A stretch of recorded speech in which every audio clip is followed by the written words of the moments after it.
সাহেবের আগমন, হাজারী সাহেবের আগমন। প্রিয় ভাইরা, আপনারা জানেন যে আমি প্রতি বিভাগে একবার করে সফর করছি।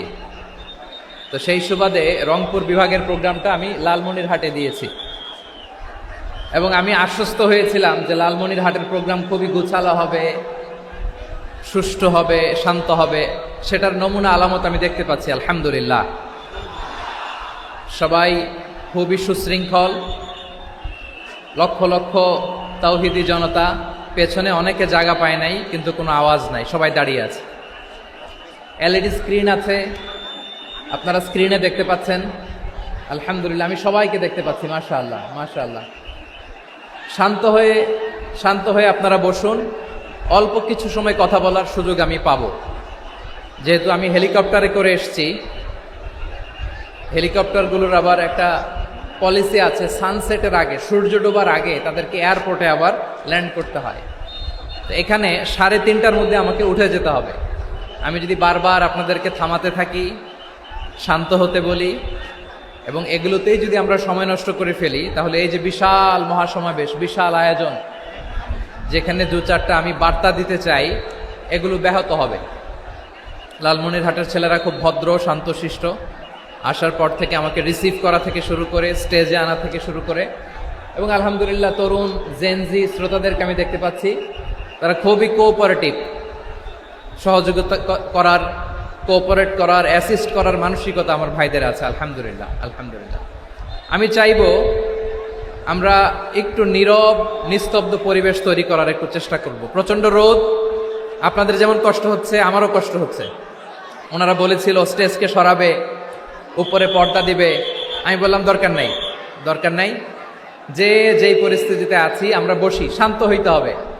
এখানে আমি শান্ত হইতে বলবো, ভলান্টিয়ার্সরা মাইক নিয়ে শান্ত হইতে বলবে, আমাদের সম্মানিত উপস্থাপক উনি শান্ত হইতে বলবে। এগুলোর অপেক্ষায় না থেকে নিজ দায়িত্বে আমরা সবাই শান্ত থাকি, যাতে লালমনিরহাটের এই প্রোগ্রাম একটা ইতিহাস হয়ে থাকে বাংলাদেশে, ঠিক কিনা বলেন? যখন আমি সময় দিব, শাউট করতে বলবো, নয়েজ করতে বলবো, তখন নয়েজ করতে হবে আওয়াজ করে। আর যখন কথা বলবো তখন একেবারে চুপ থাকতে হবে, একেবারে চুপ। মাশাআল্লাহ, হ্যাঁ ঠিক আছে, একেবারে চুপচাপ থাকতে হবে। ধুলা উড়ানো যাবে না, সামনে আগানো যাবে না। নিজের সুবিধা, নিরাপত্তা বুঝতে হবে। এটা কোনো রাজনৈতিক সমাবেশ না, এখানে লাফালাফি, চিৎকার চেঁচামেচি, হাত দেখানোর দরকার নাই। হাত দেখানোর পর্ব শেষ। এখানেও ঠান্ডা হয়ে গেছে, মাশাআল্লাহ। হ্যাঁ মাশাআল্লাহ। আমাদের ভলান্টিয়ার্স ভাইরা, আমাদের স্বেচ্ছাসেবক ভাইরা, আইন শৃঙ্খলা রক্ষাকারী ভাইরা অনেক চেষ্টা করতেছে, মাশাআল্লাহ। Very good, I am very happy to C this scenario, মাশাআল্লাহ আলহামদুলিল্লাহ। আমি একটু দেখতে চাই যে রংপুর বিভাগের কে কোন জেলা থেকে আপনারা এসছেন। কুড়িগ্রাম থেকে কারা এসছেন দেখি, কুড়িগ্রাম। মাশাআল্লাহ মাশাআল্লাহ। আচ্ছা, গাইবান্ধা জেলার কে আসছেন? গাইবান্ধা, হ্যাঁ মাশাআল্লাহ। ঠাকুরগাঁও অনেকে আসছেন। দিনাজপুর জেলা থেকে, মাশাআল্লাহ। নীলফামারী, ঠিক আছে, ফি আমানিল্লাহ। পঞ্চগড় অনেক আসছে।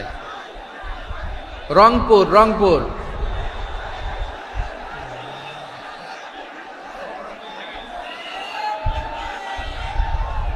মাশাআল্লাহ মাশাআল্লাহ, ঠিক আছে। লালমনিরহাটের কারা দেখি, লালমনিরহাট।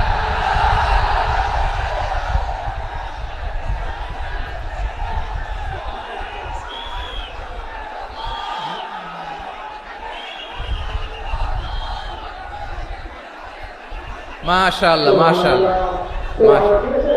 মাশাআল্লাহ।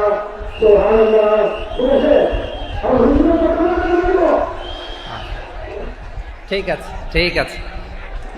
আচ্ছা, এই রংপুর বিভাগের বাইরে থেকে অন্য জেলার কারা কারা আসছেন দেখি, তাও আছে অনেকে, মাশাআল্লাহ। ঠিক আছে। আজকের প্রোগ্রামে উপস্থিত আছেন প্রধান অতিথি হিসেবে অধ্যক্ষ আসাদুল হাবিব দুলু ভাই, সাংগঠনিক সম্পাদক বিএনপি, জাতীয় নির্বাহী কমিটির সভাপতি, জেলা বিএনপি লালমনিরহাট। বিশেষ অতিথি হিসেবে আমাদের অনেক ভাইরা এসছেন, সবাইকে শুকরিয়া জানাই। সভাপতিত্ব করছেন জনাব আব্দুল হাকিম। আইন শৃঙ্খলা বাহিনী, প্রশাসন, ভলান্টিয়ার্স, শুনেছি আমি প্রায় 5,000 ভলান্টিয়ার্স আপনারা নিয়োগ দিয়েছেন। আলহামদুলিল্লাহ, আলহামদুলিল্লাহ। অনেক গোছালো প্রোগ্রাম। আমার প্রাণ ঢালা ভালোবাসা জানবেন, আমার হৃদয়ের গহীন থেকে ভালোবাসা নিবেন, শুভেচ্ছা জানবেন সবাই। ঠিক আছে, ঠিক আছে। প্রিয় ভাইরা, আমরা আর কাল বিলম্ব না করে মূল আলোচনায় চলে যেতে চাই। আজকে যে টপিকের উপর আমি কথা বলবো, টপিকটা হচ্ছে peaceful coexistence and communal harmony, শান্তিপূর্ণ সহাবস্থান এবং সাম্প্রদায়িক সম্প্রীতি। আমাদের বাংলাদেশে সাম্প্রদায়িক সম্প্রীতি আছে না নাই?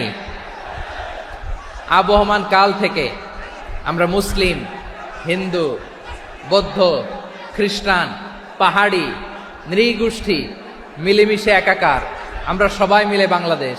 আওয়াজ করে বলেন ঠিক কিনা? আমাদের পারস্পরিক সম্প্রীতি, ভালোবাসা, সৌহার্দ্যপূর্ণ আচরণ, বোঝাপড়া, এটা বেশ মজবুত, বেশ মজবুত। তবে মাঝে মাঝে আমাদের এই সম্প্রীতির ভেতরে অনেকে ফাটল ধরাতে চায়। আমরা যে সুখে আছি, শান্তিতে আছি, এটা অনেকের ভালো লাগে না, ঠিক কিনা বলেন? আমাদের মধ্যে সাম্প্রদায়িক সম্প্রীতি, সৌহার্দ্যপূর্ণ আচরণ, ভালোবাসা, এটা আবহমান কাল ধরে আছে। তার প্রমাণ, আমরা তাফসিরুল মাহফিলের আয়োজন করলে আমাদের হিন্দু ভাইরা ডিস্টার্ব করে না, ঠিক কিনা? এবং আমি যদি বলি হাত তোলেন, হিন্দু ধর্মের কারা কারা এসেছেন, কত শত কত হাজার যে হাত উঠবে, আপনি অবাক হয়ে যাবেন। আমি চাচ্ছি না হাত উঠাতে। খুলনাতে সর্বশেষ যে আমি প্রোগ্রাম করে গেলাম, সেখানে কয়েকশ হিন্দু ভাই আসছে আমাদের আলোচনা শুনতে, আলহামদুলিল্লাহ। অনেক বৌদ্ধরা আসে, অনেক খ্রিস্টানরা আসে। এবার সফরেও অনেক হিন্দু ভাইরা আমার সাথে দেখা করেছে। তারা বলেছে, হুজুর আমরা আপনার আলোচনা শুনি। আলহামদুলিল্লাহ বলেন। So it's our responsibility to present our religion to our non-Muslim brothers and sisters. আমাদের অমুসলিম ভাই বোনদের কাছে ইসলামের সৌন্দর্য তুলে ধরা, এটা আমাদের দায়িত্ব। We all are the ambassador of Islam. আমরা প্রত্যেকে দায়িত্বশীল, আমরা প্রত্যেকে এক একজন ইসলামের অ্যাম্বাসেডর। আলহামদুলিল্লাহ বলেন। এজন্য এমনভাবে দ্য বিউটি অফ ইসলাম, ইসলামের সৌন্দর্য আমাদেরকে ফুটিয়ে তুলতে হবে, যাতে করে নন মুসলিমরা শাহাদা পড়ে, কালিমা পড়ে মুসলমান হয়ে যায়। অনেক নন মুসলিম ভাই বোন আমাদের হাতে শাহাদা পড়ে, কালিমা পড়ে মুসলমান হয়েছে, অনেক। সো আমরা যেন ইসলামের বিউটিটাকে তুলে ধরতে পারি, এবং এই যে সম্প্রীতি, এটাকে যেন আমরা অটুট রাখতে পারি। আদতে আদতে বাংলাদেশের ইতিহাস বলে আমাদের দেশে কোনো দাঙ্গা নাই, আছে? লালমনিরহাটের ভাইয়ের আওয়াজ করে বলেন, আমাদের দেশে হিন্দু মুসলিম দাঙ্গা আছে? আমরা ভাই ভাই, আওয়াজ করে বলুন তো, আমরা কি ভাই ভাই? কিন্তু কিছু দুষ্ট লোক আছে, তারা আমাদের সম্পর্কের মধ্যে ফাটল ধরাতে চায়, ঠিক কিনা বলেন? মাঝে মাঝে ঝগড়া লাগাতে চায়। দেখবেন পত্রপত্রিকায় দেখা যায় বিভিন্ন ধর্মীয় উপাসনালয়গুলোতে হামলা চালানো হয়। এগুলো রাজনৈতিক উদ্দেশ্য প্রণোদিত, এগুলোর সাথে ইসলামের কোনো সম্পর্ক নাই। এজন্য এই দুর্বৃত্তদের ব্যাপারে আমাদের সাবধান থাকতে হবে। আমরা সবসময় যেমনি ঐক্যবদ্ধ, ইউনাইটেড, আমরা যদি এরকম ইউনাইটেড থাকি, এই সমস্ত দুর্বৃত্তদের কালো হাত ভেঙে দিতে আমাদের 1 ঘন্টাও লাগবে না। চিল্লায় বলো ঠিক কিনা? আমরা সংঘবদ্ধ থাকবো। এই যে আমাদের পিসফুল কোএক্সিস্টেন্স, শান্তিপূর্ণ সহাবস্থান। হিন্দুরা পূজা করে, যেদিন হিন্দুদের পূজা অনুষ্ঠান, আমরা ওই দিন তাফসির মাহফিল করি না, ঠিক কিনা বলেন? যেদিন আমাদের তাফসিরুল কোরআনের প্রোগ্রাম, ওই দিন আমাদের হিন্দু ভাইরা ডিস্টার্ব করে না। সুবহানাল্লাহ। হিন্দুদের পূজা অনুষ্ঠানে মাদ্রাসার ছাত্র যে পাহারা দেয়, গোটা বিশ্বে এরকম দৃষ্টান্ত, নজির বিরল, ঠিক কিনা বলেন? আইন শৃঙ্খলা বাহিনীর পাশাপাশি মাদ্রাসার ছাত্ররা যে সেখানে পাহারা দেয়, গোটা পৃথিবীতে এই দৃষ্টান্ত আপনি পাবেন। মাদ্রাসার ছাত্ররা, তারা তো কোরআনের ধারক, তারা হাদিসের ধারক, তারা কেন মন্দির পাহারা দিবে? এই সম্প্রীতিকে ধরে রাখার জন্য, এই সৌহার্দ্যকে ধরে রাখার জন্য, আমাদের পারস্পরিক ভালোবাসাকে অটুট রাখার জন্য। আওয়াজ করে বলতে হবে ঠিক কিনা? এখন বলেন, আমাদের এই ভালোবাসা অটুট থাক, আমরা চাই কি চাই না? আমরা হিন্দু মুসলিম মিলেমিশে শান্তিপূর্ণ সহাবস্থান, সাম্প্রদায়িক সম্প্রীতি, লালমনিরহাটের ভাইয়ের আওয়াজ করে বলুন, এই সাম্প্রদায়িক সম্প্রীতি আমরা চাই কি চাই না? আল্লাহ এই দেশকে তুমি বরকতময় করো, বাংলাদেশকে তুমি শান্তিময় করো। আওয়াজ করে সবাই বলেন আমিন। এই জায়গাটাতে সামান্য একটু আওয়াজ হচ্ছিল, এটাও থেমে গেছে, আলহামদুলিল্লাহ আলহামদুলিল্লাহ। এখন একেবারে everything is in my control, মাশাআল্লাহ। ঠিক আছে, আমি মূল আলোচনায় যাই। প্রিয় ভাইরা, আমি বলেছিলাম আমার আলোচনার বিষয় হচ্ছে শান্তিপূর্ণ সহাবস্থান, সাম্প্রদায়িক সম্প্রীতি। আমরা দেখব ইসলাম আমাদেরকে কি কি দিক নির্দেশনা দেয়। শান্ত হইতে হবে, খরগোশের কানের মতো কান দুটো আমার দিকে করে রাখেন। আমি এখনো উঠে যাব, হাত নাড়ায় লাভ নাই, আমি উঠে যাব। তাকায় থাকো আর কান খাড়া, আওয়াজ হবে না। হ্যাঁ, মাশাআল্লাহ মাশাআল্লাহ, ঠিক আছে। আমরা দেখবো যে রাসূল সাল্লাল্লাহু আলাইহি ওয়াসাল্লাম এই পিসফুল কোএক্সিস্টেন্সের জন্য আমাদের কি শিখিয়েছেন, কি কি গাইডলাইন দিয়েছেন। আমরা 1, 2, 3, 4 করে এগুলো আপনাদের সাথে শেয়ার করব। আমি আপনাদের খেদমতে সূরাতুল আনআমের 108 নম্বর আয়াত তেলাওয়াত করেছি।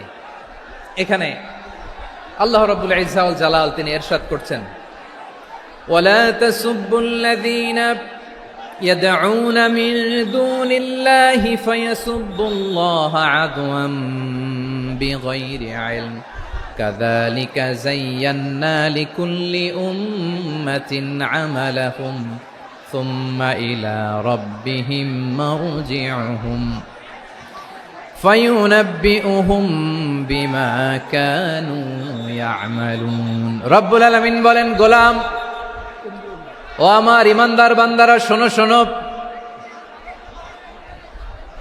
ও আমার বিশ্বাসী বান্দারা শোনো শোনো। লা তাসুব্বুল্লাযীনা ইয়াদউনা মিন দুনিল্লাহ ফায়াসুব্বুল্লাহা আদওয়াম বিগাইরি ইলম। ও আমার বিশ্বাসী বান্দারা, যারা আল্লাহকে ব্যতি রেখে, আল্লাহকে বাদ দিয়ে অন্য উপাস্যকে ডাকে, দেবীর পূজা করে, দেবতাদের পূজা করে, তোমরা খবরদার তাদের গালি দিও না। আওয়াজ করে বলেন, কি দিও না? আল্লাহ বলেন, ও বিশ্বাসীরা শোনো, যারা আল্লাহকে বেছে রেখে দেব দেবীর পূজা করে, অন্য উপাস্যের পূজা করে, তাদেরকে ডাকে, ওই দেবতাদেরকে তোমরা গালি দিও না। যদি ওই দেবতাদেরকে গালি দাও, তাহলে ভুলবশত, শত্রুতাবশত তারা তোমাদের রব আল্লাহকে গালি দেবে, ঠিক কিনা? তোমরা যদি তাদের দেবতাদের গালি দাও, ওরা রেগে তোমার আল্লাহরে গালি দিবে, তাহলে আল্লাহরে গালি খাওয়ানোর কারণ হয়ে গেলাম আমি, ঠিক কিনা বলেন?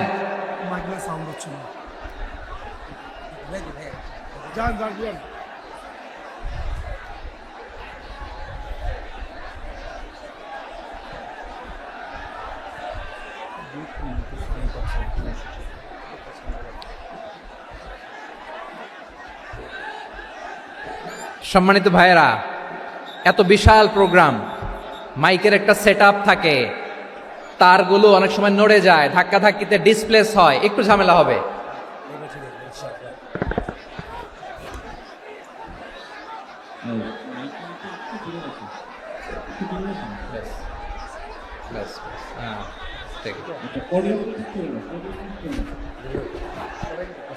ঠিক আছে,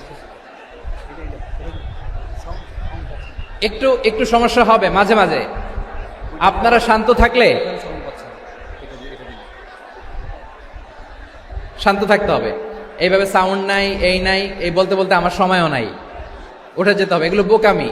এই বিভাগীয় প্রোগ্রামগুলোতে যাই, চিৎকার চেঁচামেচি করে তোমরা আসো, সময় শেষ, আমাকে উঠে যেতে হয়। আমরা তো বঞ্চিত হলাম। গুরুত্বপূর্ণ অনেক কথা শোনাবো তোমাদের, অনেক। প্রিয় ভাইরা, আপনারা শান্ত হয়ে বসুন, শান্ত হয়ে। রব্বুল আলামিন বলেন, খবরদার বিশ্বাসীরা, আল্লাহ ছাড়া যারা অন্যান্য উপাস্যদেরকে ডাকে, দেবতাদেরকে ডাকে, তাদেরকে তোমরা গালি দিও না।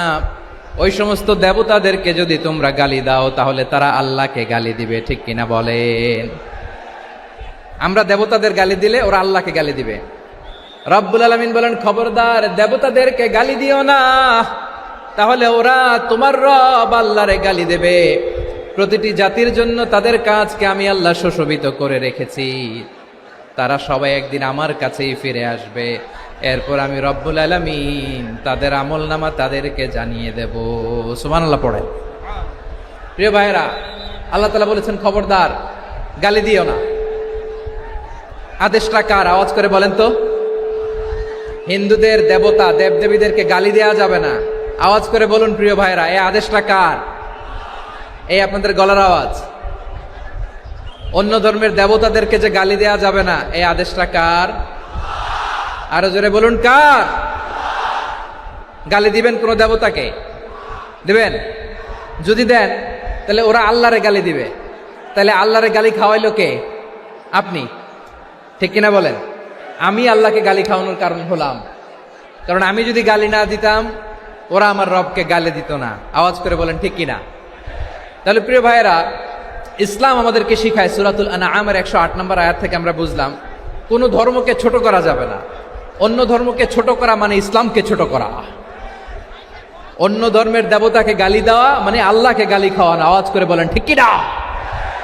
খবরদার, এটা করা যাবে না।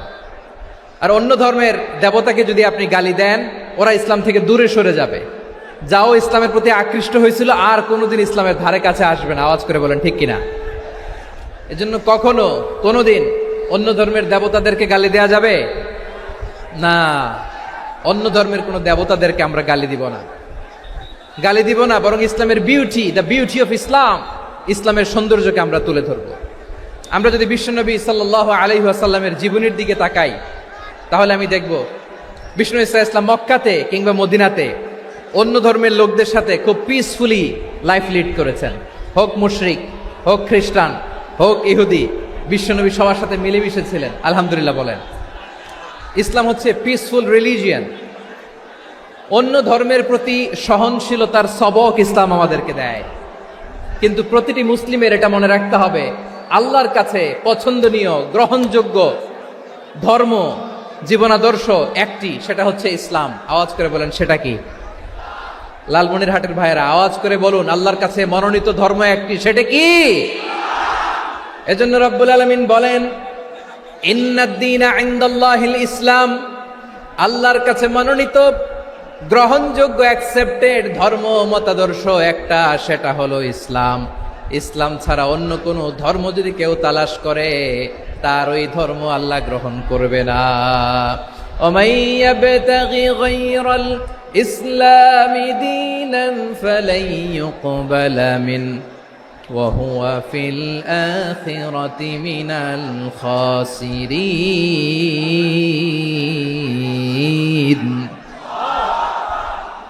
Whoever seek anything except Islam, that won't be accepted from him, and he will be loser in the day of judgment. কিয়ামতের দিন ইসলাম ছাড়া কেউ যদি অন্য কোনো ধর্ম তালাশ করেছে দুনিয়াতে, তার এই মতাদর্শ গ্রহণ করা হবে না। and he will be loser, সে হবে লুজার, ক্ষতিগ্রস্ত। হাই হাই কোম্পানির ম্যানেজার, ওর আমও শেষ, সালাও শেষ। আওয়াজ করে বলেন ঠিক কি না? এজন্য ইসলাম পেয়ে আমরা খুশি না বেজার? প্রত্যেক নামাজ শেষে আমরা আল্লাহরে বলি, আল্লাহ রাদিতু বিল্লাহি রাব্বা ওয়া বিল ইসলামি দীনা ওয়া বি মুহাম্মাদিন নাবিয়ান ওয়া রাসূলা। ও আল্লাহ, তোমারে রব হিসেবে পেয়ে আমরা খুশি। ও আল্লাহ, ইসলামকে ধর্ম হিসেবে পেয়ে আমরা খুশি। বিশ্বনবীকে আমাদের রাসূল পেয়ে আমরা খুশি। ঠিক কিনা বলেন? ইসলাম ছাড়া অন্য কোনো ধর্ম আমরা গ্রহণ করব না। ঠিক কিনা বলেন? আল্লাহর কাছে অ্যাকসেপ্টেড রিলিজিয়ান একটা, সেটা ইসলাম। তো বিশ্বনবী সাল্লাল্লাহু আলাইহি ওয়াসাল্লাম মক্কাতে কিংবা মদিনাতে খুব পিসফুলি এক্সিস্ট করেছেন, যে কোনো ধর্মের সাথে মিলেমিশে চলেছেন। তার প্রমাণ আমরা যদি রাসূল সাল্লাল্লাহু আলাইহি ওয়াসাল্লামের বায়োগ্রাফির দিকে তাকাই, তাহলে দেখব তিনি মুশরিকদের সাথে পিস ট্রিটি করেছেন। শান্তি চুক্তি, পিস ট্রিটি, পিস এগ্রিমেন্ট। আপনারা হুদাইবিয়ার সন্ধির নাম শুনেছেন? আমার লালমনিরহাটের কলিজার টুকরা ভাইয়েরা, হুদাইবিয়ার সন্ধির নাম আপনারা শোনেন নাই? 6ষ্ঠ হিজরিতে বিষ্ণু ইসলাম মুশরিকদের সাথে এই ট্রিটি করেছেন, চুক্তি। কাদের সাথে? মুশরিকদের সাথে।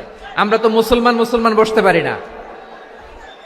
আমরা দুই মুসলিম ভাই একসাথে বসে চা খেতে পারি না, গল্প করতে পারি না। বিষ্ণু ইসলাম মুশরিকদের সাথে ট্রিটি করেছেন, হুদাইবিয়ার সন্ধি। এই সন্ধির আগে মক্কা থেকে কেউ মদিনায় যেতে পারে না, মদিনা থেকে কেউ মক্কায় যেতে পারে না। কিন্তু এই সন্ধির পরে ট্রাফিক স্বাভাবিক হয়ে গেল। মক্কার লোকেরা মদিনায় আসতে পারে, মদিনার লোকেরা মক্কায় আসতে পারে। এটাকে বলে সুলহে হুদাইবিয়া, the peace agreement of Hudaibiya, শান্তি চুক্তি। আমরা পৃথিবীতে এখন অনেক শান্তি চুক্তির নাম শুনি, এগুলো সব the piece treaty of Hudaibiya থেকে কপি করা। আল্লাহু আকবার। তাহলে বিশ্বনবী সাল্লাল্লাহু আলাইহি সাল্লাম তিনি যে শান্তিপূর্ণ সহাবস্থানে বিশ্বাসী ছিলেন, মুসলমানেরা যে অন্য ধর্মের প্রতি সহনশীল তার প্রমাণ হচ্ছে এই পিস ট্রিটি। শুধু তাই নয়, মাইকের সাউন্ডটা একটু বাড়াই দিতে হবে, খুব দুর্বল, একটু মজবুত করতে হবে, আর একটু ক্লিন করতে হবে, আর সবগুলা জায়গায় সাউন্ড যাচ্ছে কিনা একটু ক্রস চেক করতে হবে।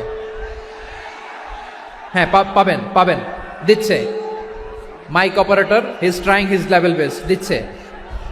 মাইক অপারেটর যিনি আছেন, প্রতিটি জায়গায় প্রতিটি সাউন্ড বক্সে যেন আওয়াজ পাওয়া যায়, একটু ক্রস চেক করেন, সাউন্ডটাকে একটু স্ট্রং করে দেন। হ্যাঁ, ঠিক আছে, মাশাআল্লাহ। এদিকে তাকান, এদিকে। মক্কার পার্ট গেল, পিস এগ্রিমেন্ট করলেন, শান্তি চুক্তি। বিষ্ণু ইসলাম মদিনায় যে কি করলেন? মদিনায় যে বিষ্ণু ইসলাম মদিনা চার্টার করলেন, মদিনা সনদ, সাহিফাতুল মদিনা, এটার বলে মদিনা চার্টার। যে ওয়েস্টে, ইউরোপে, আমেরিকাতে তারা অনেক চার্টার করে, এই সব চার্টার মদিনা চার্টার থেকে কপি করা। আওয়াজ করে পড়েন সুবহানাল্লাহ। বিষ্ণু ইসলাম মদিনায় গেলেন, মদিনাতে মুসলিম, মুশরিক, ইয়াহুদি, এই তিন ধর্মের লোক মিলে সব স্টেক হোল্ডার যারা আছে সবাইকে নিয়ে বিষ্ণু ইসলাম মদিনা চার্টার করলেন, মদিনা সনদ, পড়েন সুবহানাল্লাহ।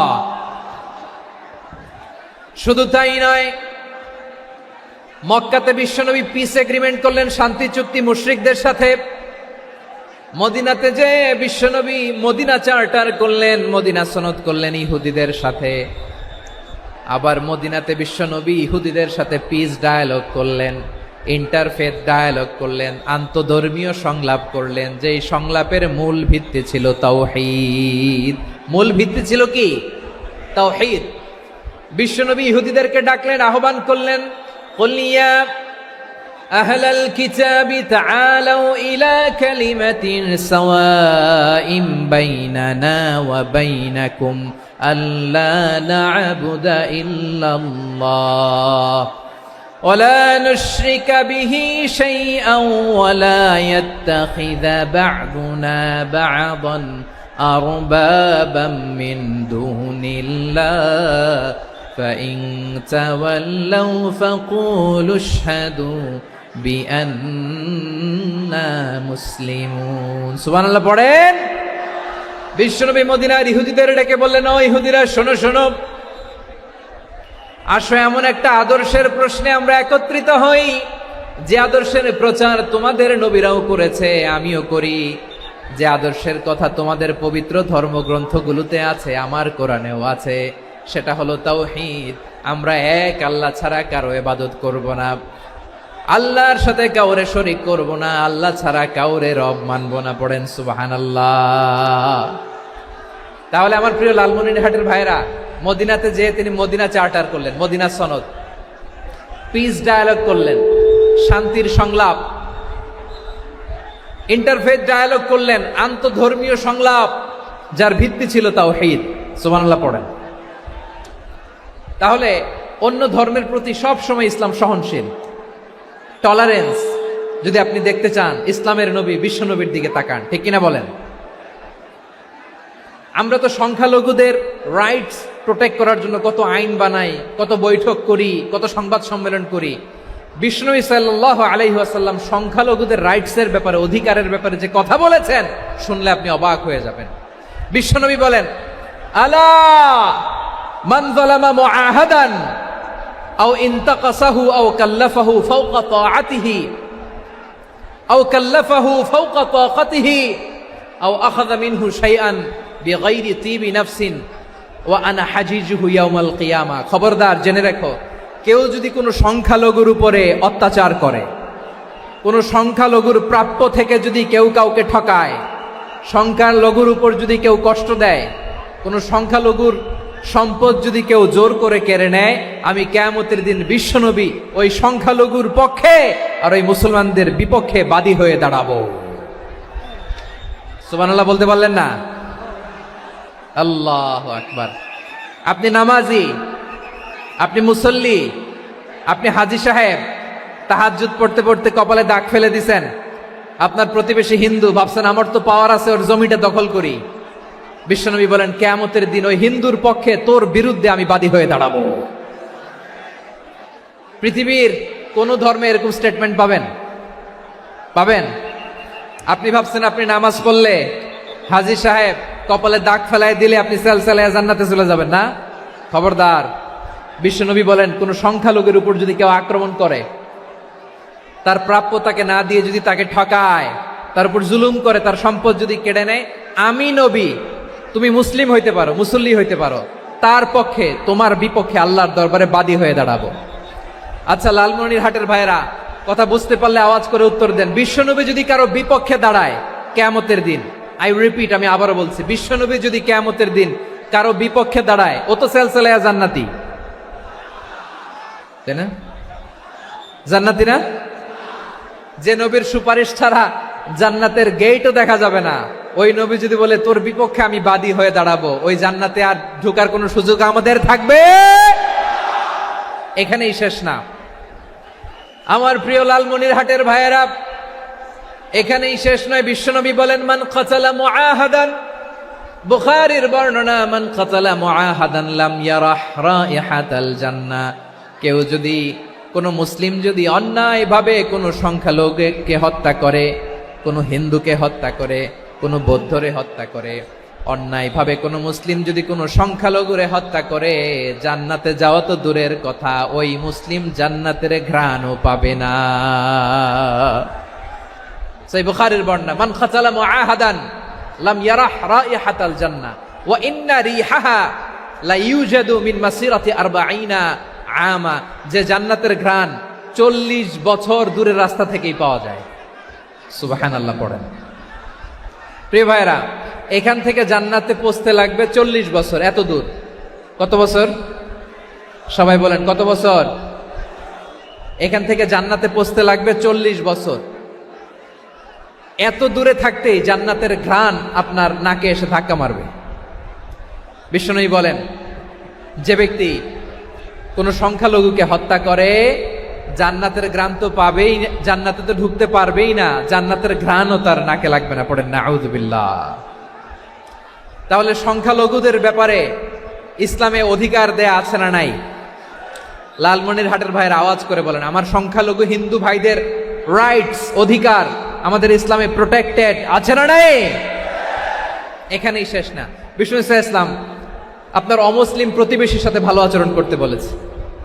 আমাদের হয় না এটা মুসলিম পাড়া, ওটা বৌদ্ধ পাড়া, হয় না? অনেক সময় হয় না এটা আমাদের মুসলিম পাড়া, ওইটা হিন্দু পাড়া, এরকম আছে না নাই? লালমনিরহাটে নাই না? আছে? হিন্দু যদি আপনার প্রতিবেশী হয় কি করবেন? ওরে কষ্ট দিবেন নাকি? কেন? ও তো হিন্দু, ও তো আমার আল্লাহরে ডাকে না, ওরে কষ্ট দিলে জায়েজ হবে না? খবরদার। বিষ্ণু ইসলাম বলেন মান কানা ইউমিনু বিল্লাহ ওয়াল ইয়াউমিল আখির ফালিউকরিম জারাহ। যে আল্লাহ বিশ্বাস করে আর আখিরাতে বিশ্বাস করে, সেজন্য প্রতিবেশীর সাথে ভালো আচরণ করে। সুবহানাল্লাহ। কলিজা জুড়ায় যায় না আমার নবীর কথাগুলো শুনলে? যে আল্লাহ বিশ্বাস করে, যে আখিরাতে বিশ্বাস করে, সেজন্য প্রতিবেশীর সাথে ভালো আচরণ করে। এখানে বলছে মুসলিম প্রতিবেশী, বলছে নামাজি প্রতিবেশী, বলছে আল্লাহওয়ালা প্রতিবেশী, বলছে না। প্রতিবেশী আস্তিক হোক নাস্তিক হোক, প্রতিবেশী মুমিন হোক মুশরিক হোক, প্রতিবেশী হইলেই তার সাথে ভালো আচরণের দরকার আছে না নাই? আমার প্রিয় লালমনিরহাটের ভাইয়েরা, বিষ্ণু ইসলাম ওনার ইহুদি প্রতিবেশীদের দেখাশোনা করতেন। আওয়াজ না শোনা যাক, আমারও তো দেখা যায়, আমারও তো দেখা যায়। তাকায় থাকেন, তাকায় থাকলে সওয়াব হবে। কোরআনের কথা যেখান থেকে হয় এদিকে তাকায় থাকলেই বরকত। তাকায় থাকেন। জি জি, মাইক, আমি তো আর মাইক ঠিক করতে আসি না এদিকে, এই মাইক ঠিক করব, ওই মাইক ঠিক করব, ওদিকে পাইলট বলবে হুজুর চলে আসেন।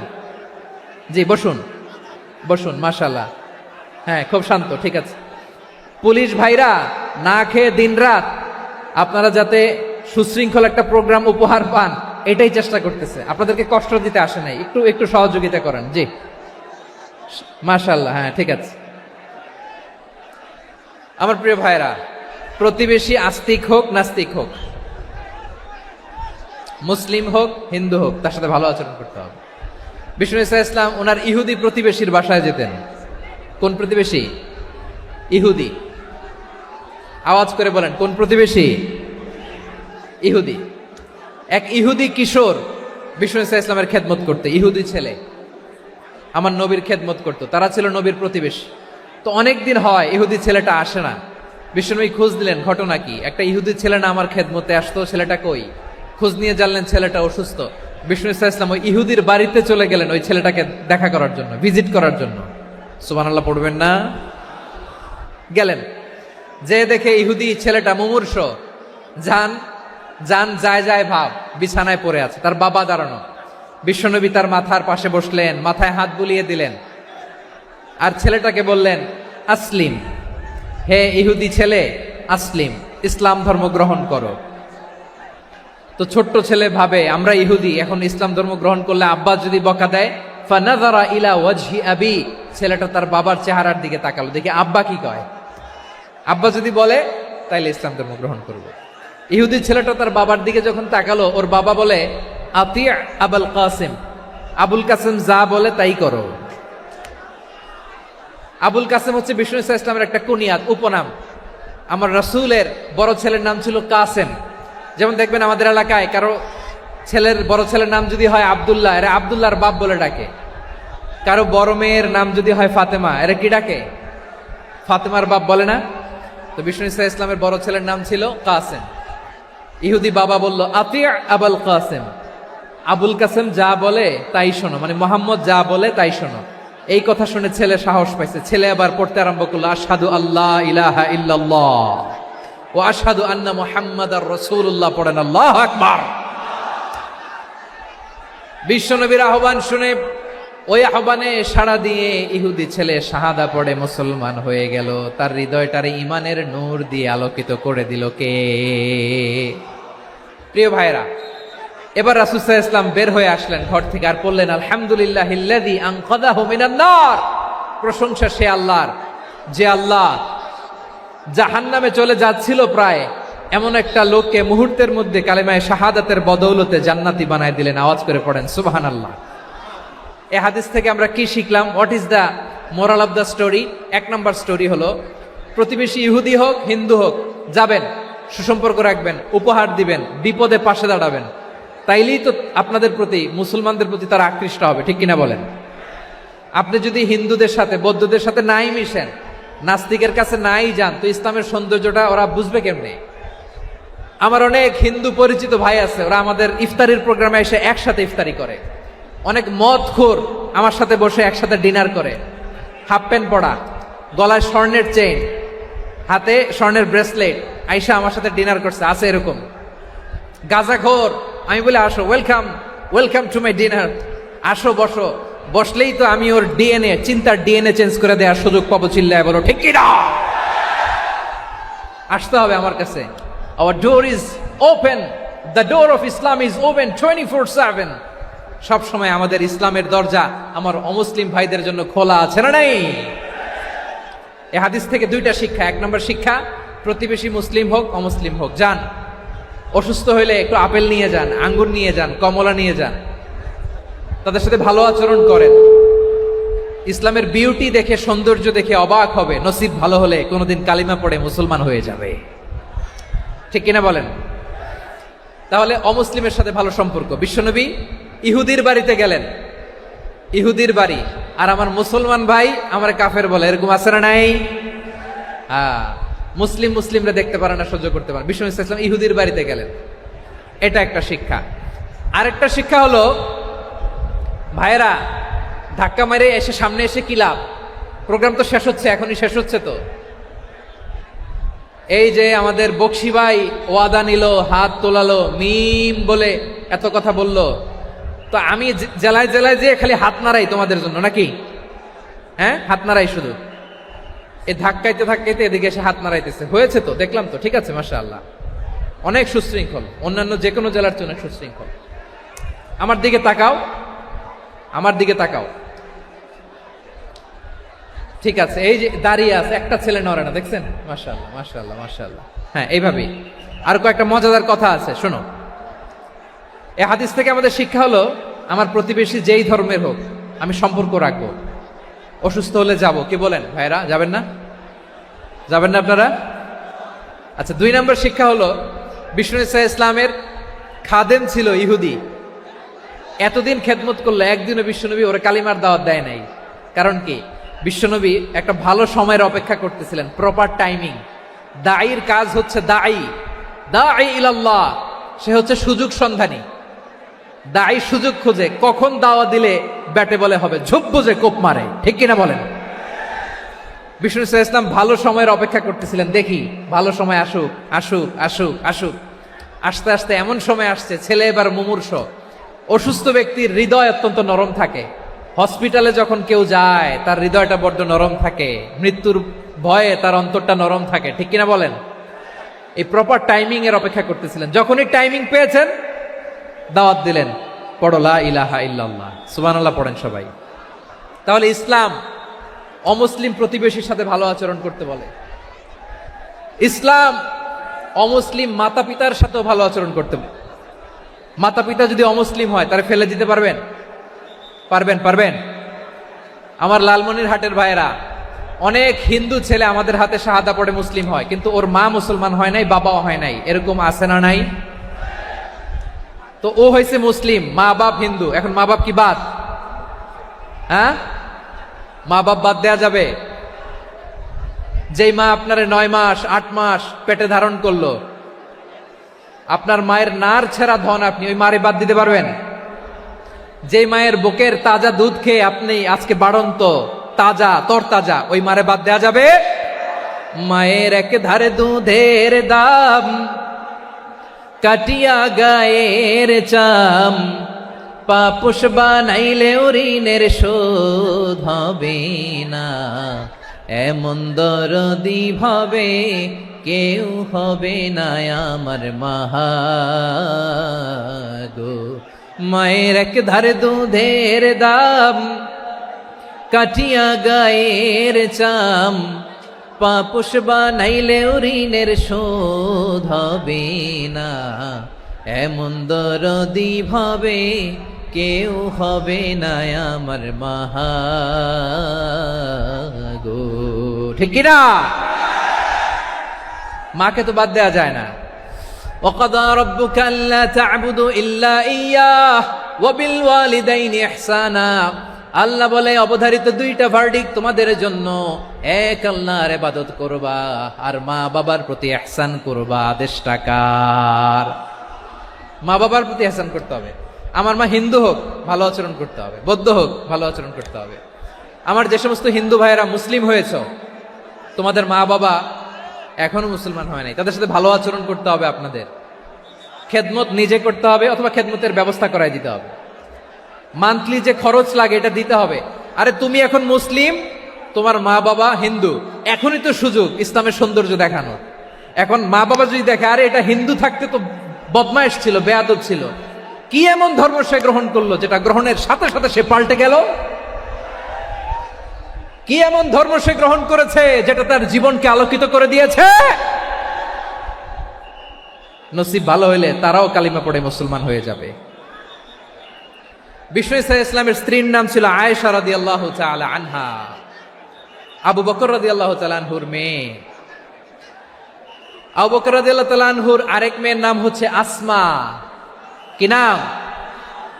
দুজনই আবু বকর রাদিয়াল্লাহু তাআলা আনহুর মেয়ে, আসমা আর আয়েশা। নাম দুইটা কেমন লাগে? আসমা নামটা কেমন লাগে? আয়েশা নামটা কেমন লাগে? সবার ভালো লাগে নাই? নাম দুটো আপনাদের ভালো লাগে? লালমনিরহাটে অনাগত যদি কন্যা সন্তান হয়, যদি মনে চায় আসমা রেখে দিতে পারবেন, যদি মনে চায় আয়েশা রেখে দিয়েন। দেশে বিদেশে এয়ারপোর্টে রাস্তাঘাটে শুধু বলে, হুজুর একটা নাম দেন, আমার ছেলের একটা নাম দেন, মেয়ের একটা নাম দেন। তো আমার মনে আছে যশোরের 8 দিনের মাহফিলে আমি 1-2টা নাম দিয়েছিলাম। আজকে লালমনিরহাটের এই প্রোগ্রামে কন্যা সন্তান যদি হয় 2টা নাম দিলাম। আসমা কিংবা আয়েশা? ইনশাআল্লাহ পড়েন। দুজন বোন, এক মায়ের না, বাবা এক মা দুজন। আয়েশা রাদিয়াল্লাহু তাআলা আনহার মায়ের নাম উম্মে রুমান, আর আসমা রাদিয়াল্লাহু তাআলা আনহার মায়ের নাম কুতাইলা বিনতে আব্দুল উজ্জা। আবু বকর রাদিয়াল্লাহু তাআলা আনহু 4টা বিয়ে করেছিলেন। তো একই ঘটনা ঘটেছে এই ফ্যামিলিতে। আসমা ইসলাম ধর্ম গ্রহণ করে মুসলিমা, কিন্তু তার মা কুতাইলা মুশরিকা। আই রিপিট, বোঝার জন্য আমি আবারও বলি, আসমা রাদিয়াল্লাহু তাআলা আনহা মুসলিমা, আর আসমার মা কুতাইলা, আওয়াজ করে বুঝে থাকলে বলেন, আসমার মা মুশরিকা। তার মানে মেয়ে মুসলিম, মা অমুসলিম, ভেজাল আছে না নাই? কিন্তু কুতাইলা আর ধৈর্য ধারণ করতে পারে না। নার ছেড়া ধন, কলিজার টুকরা ধন, কলিজার টুকরা সন্তান আসমারে দেখতে বড্ড মন চায়। সাইয়েদনা আসমা রাদিয়াল্লাহু তাআলা আনহা মক্কা থেকে হিজরত করে মদিনায় চলে গেলেন হুদাইবিয়ার পর। যখন মক্কা মদিনার ট্রাফিক স্বাভাবিক হলো, মক্কার লোক মদিনায় যায়, মদিনার লোক মক্কায় আসে। কুতাইলা কলিজার টুকরা সন্তান আসমারে দেখার জন্য কিছু উপহার নিয়ে বিশাল মরু পথ পাড়ি দিয়ে মক্কা থেকে মদিনায় যায়। সুবহানাল্লাহ বলেন। এখন মা আসছে মেয়ের সাথে দেখা করতে, মেয়ে তো আর দেখা দেয় না। মেয়ে ভাবছে আমার মা তো মুশরিকা, অপবিত্রা, তার সাথে কি দেখা দেয়া যাবে? বিশ্বনবীর দরবারে চলে গেলেন। সুবহানাল্লাহ বলেন। কি সৌভাগ্যবান ছিল তারা, মাসলা জানার দরকার হলেই নবীর দরবারে চলে যেত। ঘরে বউয়ের সাথে ঝগড়া হলে নবীর দরবারে চলে যেত। অনেক সাহাবী বলে, আমার পেটে ক্ষুধা লাগলো আমি নবীর কাছে চলে যেতাম, কারণ নবীর চেহারার দিকে তাকালেই আমার পেটের ক্ষুধা মিটে যেত।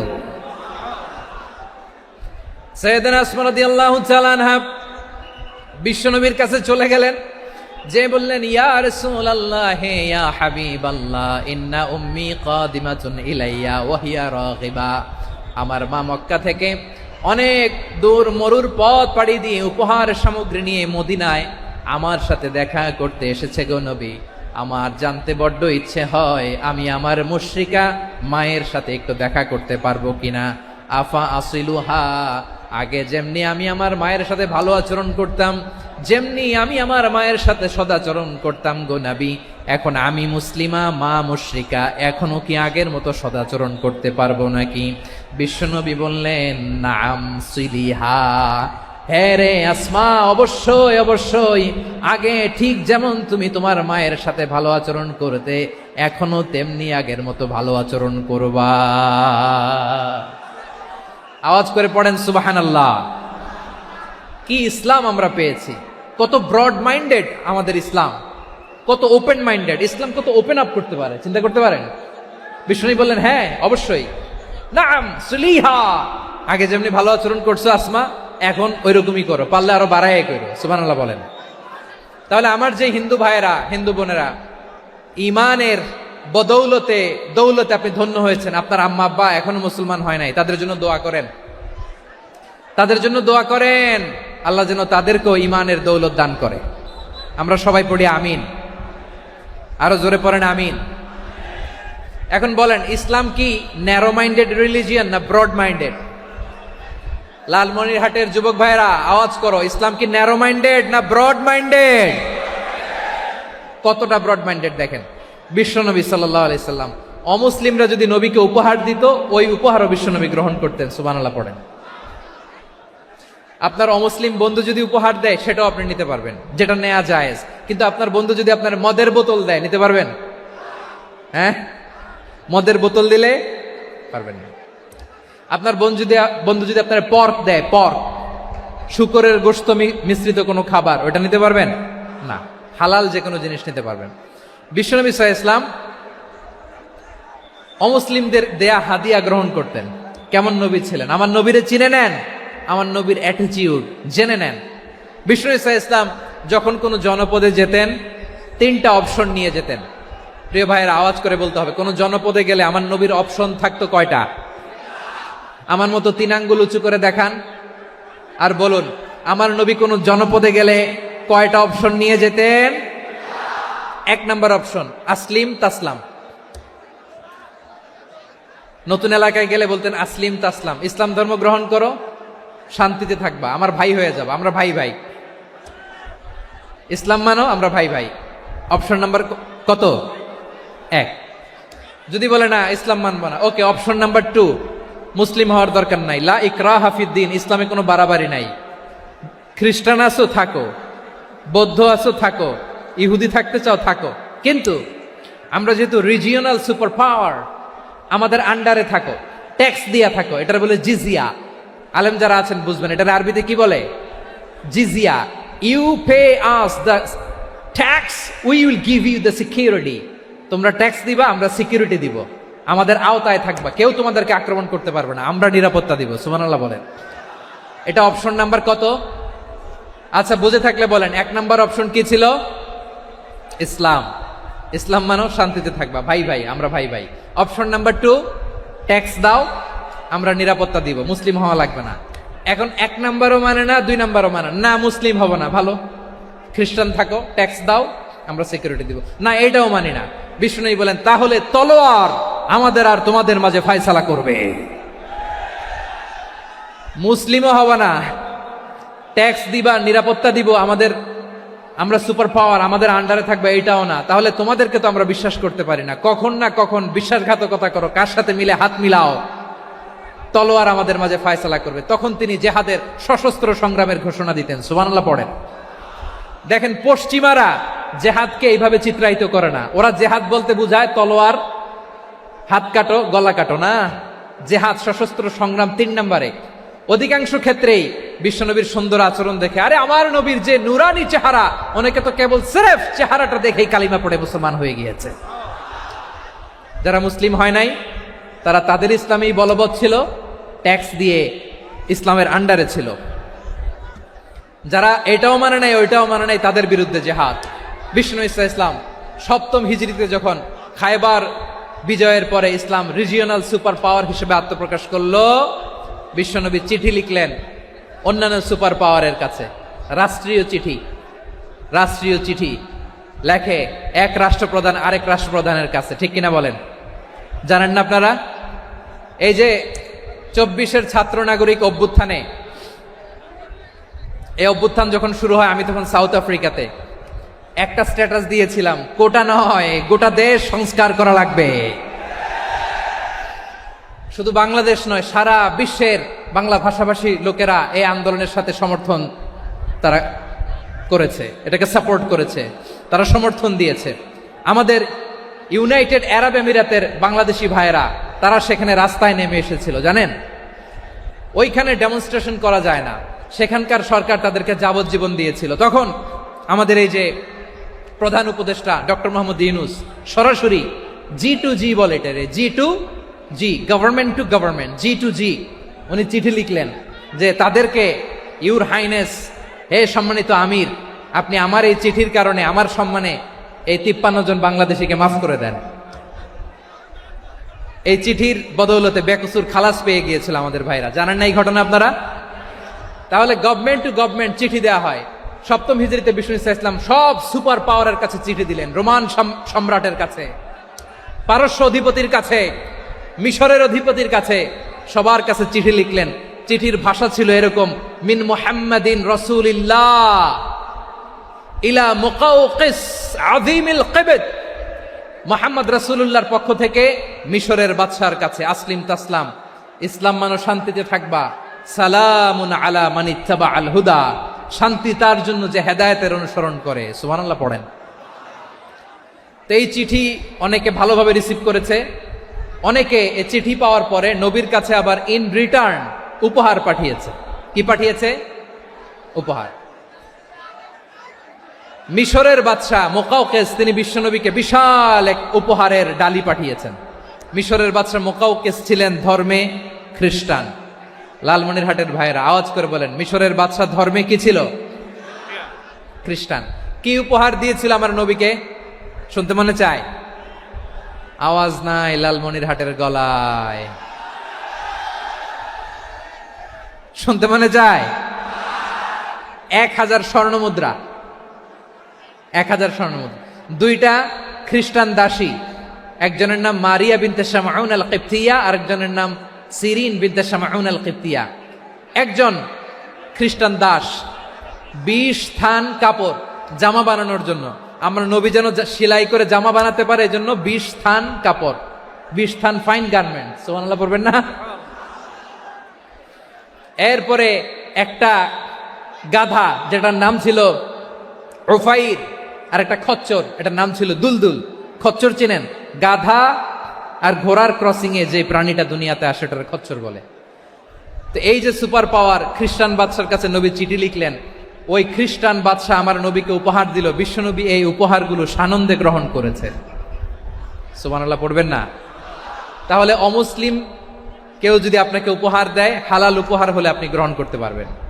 অনুরূপভাবে পারস্যের বাদশাহ, রোম সম্রাট বিশ্বনবীকে উপহার পাঠিয়েছেন, আমার নবী সবগুলো উপহার গিফট গ্রহণ করেছেন। সুবহানাল্লাহ বলেন।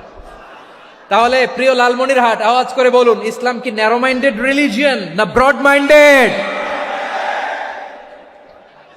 আম্মাজান আয়েশার কাছে মাসালা জানতে চায় মেয়েরা, হে আম্মাজান, অগ্নি উপাসকেরা তাদের ঈদের দিন নওরোজের সময় আমাদেরকে পাখি দেয়, নেওয়া যাবে? উনি বললেন, ওরা জবাই করে দিলে নেওয়া যাবে না, কিন্তু ওরা যদি ফলমূল এরকম খাবার দেয় এগুলো নেওয়া যাবে। তার মানে অমুসলিমদের দেয়া উপহার এটা গ্রহণ করা যায়। সুবহানাল্লাহ বলেন। শুধু তাই নয়, বিষ্ণু ঈসা ইসলাম অমুসলিমদের সাথে আর্থিক লেনদেনও করেছেন, ফিনান্সিয়াল ডিলিং করেছেন। অমুসলিমদের সাথে প্রয়োজনে আপনি ফিনান্সিয়াল ডিলিং করতে পারবেন। আমরা প্রায় দেখি বাজারের মিষ্টির দোকানগুলো আমার হিন্দু ভাইদের। লালমনিরহাটে মিষ্টির দোকান, দইয়ের দোকান কারা চালায়? হিন্দুরা চালায় না। তারপরে যে বারবার শপ, চুল কাটে যে নাপিত, অধিকাংশ নাপিতের দোকানে কারা? আমার হিন্দু ভাইরা। তা আপনি চুল কাটতে পারবেন কিনা? পারবেন কিনা বলেন? পারবেন। তার দোকান থেকে দই মিষ্টি কিনতে পারবেন কিনা? হ্যাঁ, আমার মুসলিম ভাইয়ের দোকান থাকলে ওইটারে আমি বেশি প্রায়োরিটি দিব, ঠিক কিনা?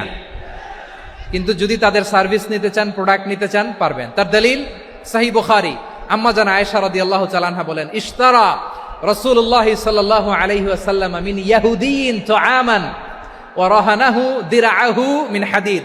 রাসূল সাল্লাল্লাহু আলাইহি ওয়াসাল্লাম এক ইহুদির কাছ থেকে, কার কাছ থেকে? সবাই বলে নাই, কার কাছ থেকে? আমার নবী, পেয়ারা নবী এক ইহুদির কাছ থেকে জব কিনেছিল, জব, বার্লি, যেটা দিয়ে রুটি বানায়। ওই জবের দাম দেওয়ার টাকা পয়সা নবীর কাছে ছিল না, ফলে নবী ওনার একটা পোশাককে মর্গেজ রেখেছিলেন, মর্গেজ, বন্ধক, যে এখন এটার দাম দিতে পারবো না, কয়েক কেজি বার্লি নিয়ে যাই আর বন্ধক হিসেবে আমার জামাটা রেখে গেলাম, যেই দিন দাম দিব ওই দিন জামাটা ছুটায় নিয়ে যাব। সুবহানাল্লাহ পড়বেন না? বাকিতে নিছিলেন, বাকিতে। দিরআহু মিন হাদিদ, লোহার তৈরি বর্ম, মানে যুদ্ধের পোশাক, লোহা দিয়ে বানানো। বিশ্বনবী বললেন, কয়েক কেজি জব দাও, টাকাটা পরে দিব, এখন টাকা নাই, বন্ধক হিসেবে, মর্গেজ হিসেবে আমার জামা রেখে গেলাম, যখন টাকা দিব জামা ছুটায় নিব। আওয়াজ করে বলতে হবে সুবহানাল্লাহ। এ থেকে বোঝা গেল অমুসলিমদের সাথে ফিনান্সিয়াল ডিলিং করা যায়, অর্থনৈতিক লেনদেন করা যায়, কেনাবেচা করা যায়, প্রোডাক্ট কেনা যায়। এমনকি আমাদের মসজিদে নববীতে বারান্দায় আপনারা একটা অটোমেটিক ফ্লাইং আমব্রেলা দেখছেন? সূর্য যখন বাড়ে মসজিদে নববীর বারান্দায়, ইয়ার্ডের মধ্যে অটোমেটিক্যালি কিছু আমব্রেলা আছে, সাঁ করে খুলে যায়, আর সূর্যের তাপ লাগে না। আবার সন্ধ্যাবেলায় এই আমব্রেলাগুলো ওরা ক্লোজ করে ফেলে, দেখেন নাই না? দেখছেন? এই মসজিদে নববীকে সর্বোচ্চ উন্নত মানের কনস্ট্রাকশন ইনফ্রাস্ট্রাকচারে ডেভেলপ করার জন্য কর্তৃপক্ষ কিছু অমুসলিম ইঞ্জিনিয়ারের, ডিজাইনারের সহায়তা নিয়েছিল। সুবহানাল্লাহ বলেন। কোন দলিলের ভিত্তিতে? এই দলিলের ভিত্তিতে যে বিষ্ণু ঈসা ইসলাম অমুসলিমদের সাথেও লেনদেন করেছেন। আওয়াজ করে বলতে হবে আল্লাহু আকবার। শুধু তাই নয়, ইন কেস অফ ইমার্জেন্সি, প্রয়োজনে ইসলামের খাতিরে, ইসলামকে সামনের দিকে এগিয়ে নিয়ে যাওয়ার জন্য অমুসলিমদের সাপোর্ট নেওয়া জায়েজ আছে। সুবহানাল্লাহ বলেন। অমুসলিমদের সাপোর্ট নেয়া, তাদের থেকে অর্থ নেয়া, পলিটিক্যাল সাপোর্ট, পলিটিক্যাল অ্যাসাইলাম নেওয়া জায়েজ আছে। আমাদের অনেক বিশ্ববরেণ্য দায়ীরা আমেরিকায় অস্থায়ীভাবে অ্যাসাইলাম নিয়ে থাকে, নিজের দেশে গেলে ফাঁসিতে ঝুলাই দিবে। যুগ যুগ ধরে দায়ীদের উপরে এরকম অত্যাচার আর নির্যাতন আছে না নাই? মিশরের অনেক দায়ীরা পাশ্চাত্যে যেয়ে থাকে। এই যে তারা পলিটিক্যাল অ্যাসাইলাম নিয়ে থাকে, রাজনৈতিক আশ্রয়, এটা জায়েজ আছে না? এটা যে জায়েজ আছে তার প্রমাণ স্বয়ং বিশ্বনবী সাল্লাল্লাহু আলাইহি ওয়াসাল্লাম পলিটিক্যাল সাপোর্ট নিয়েছিলেন অমুসলিমদের কাছ থেকে। সুবহানাল্লাহ বলেন। খুব মজাদার একটা ঘটনা, শুনবেন? আপনাদের আগ্রহ দেখে তো মনে হয় না শোনার ইচ্ছা আছে। আছে আছে, গলায় জোর আছে।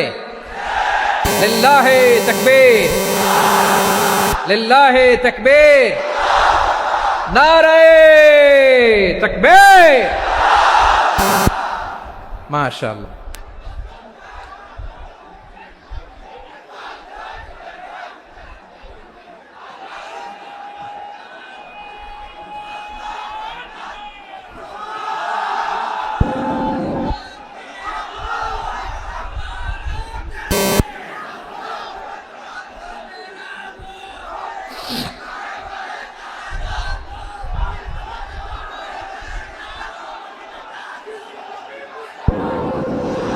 মাশাআল্লাহ মাশাআল্লাহ।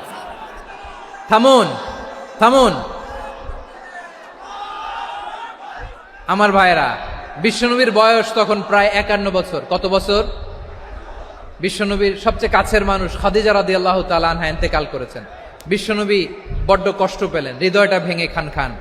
যিনি ঘরের ভেতরে বিশ্বনবীকে সান্ত্বনা দিতেন, ভালোবাসা দিতেন, বাইরে গেলে কুরাইশরা বকাঝকা করে, অত্যাচার করে, কিন্তু আম্মাজান খাদিজা রাদিয়াল্লাহু তাআলা আনহা ঘরটারে এমন শান্তির নীর বানায় রেখেছেন, এই ঘরের ভিতরে ঢুকলে বিশ্বনবীর কলিজাটা ঠান্ডা হয়ে যেত। এজন্য রব্বুল আলামিন বলেন, খাদিজা, ও আমার বান্দি খাদিজা, জান্নাতে এমন স্পেশাল একটা ঘর আমি তোমার জন্য রেডি করে রেখেছি। ওই ঘরের মধ্যে কোনো আওয়াজ নাই, ওই ঘরের মধ্যে কোনো নয়েজ নাই, ওই ঘরে কোনো বিশৃঙ্খলা নাই। কারণ মক্কার জমিনে আমার নবী কুরাইশদের বিশৃঙ্খলা, নয়েজ আর ঝামেলাগুলোকে উপেক্ষা করে যখন তোমার ঘরের ভিতরে ঢুকতো, ঘরটারে তুমি শান্তির নীর, ঠান্ডা, নীরব, নিস্তব্ধ, নিঝুম আর শান্তির নীর বানিয়ে রেখেছো। এজন্য জান্নাতে স্পেশাল একটা শান্তির নীর আমি তোমারে উপহার দেব। ওই প্রিয়তমা স্ত্রী খাদিজা ইন্তেকাল করলেন, বিশ্বনবীর হৃদয় ভেঙে খান খান। আবার ওনার চাচা আবু তালেব ইন্তেকাল করলেন, যিনি পলিটিক্যাল শেল্টার দিতেন নবীকে। কে দিতেন? আবু তালেবের ভয়ে, বিশ্বনবীর এই চাচার ভয়ে কোনো মুশরিক নবীর গায়ে হাত দেওয়ার সাহস পায় নাই। এখন স্ত্রীও নাই, চাচাও নাই, নবীকে আশ্রয় দেওয়ার কেউ নাই। নবীর চারদিকে অন্ধকার, নবী এখন কই যাবেন? আমার পেয়ারা নবী নতুন স্টেশন খুঁজতেছেন, নতুন দাওয়াতি প্ল্যাটফর্ম খুঁজতেছেন। তিনি যায়েদ বিন হারেসা রাদিয়াল্লাহু তাআলা আনহুকে নিয়ে মক্কার পাশের একটা নেইবরিং সিটি তায়েফে চলে গেলেন। কোথায় চলে গেলেন? লালমনিরহাটের ভাইয়ের আওয়াজ করে বলেন, কোথায় গেলেন? তায়েফে চলে গেলেন দিনের দাওয়াত দেওয়ার জন্য। কি দেওয়ার জন্য? নাকি জমি কিনতে গেছিলেন? জমি কিনতে?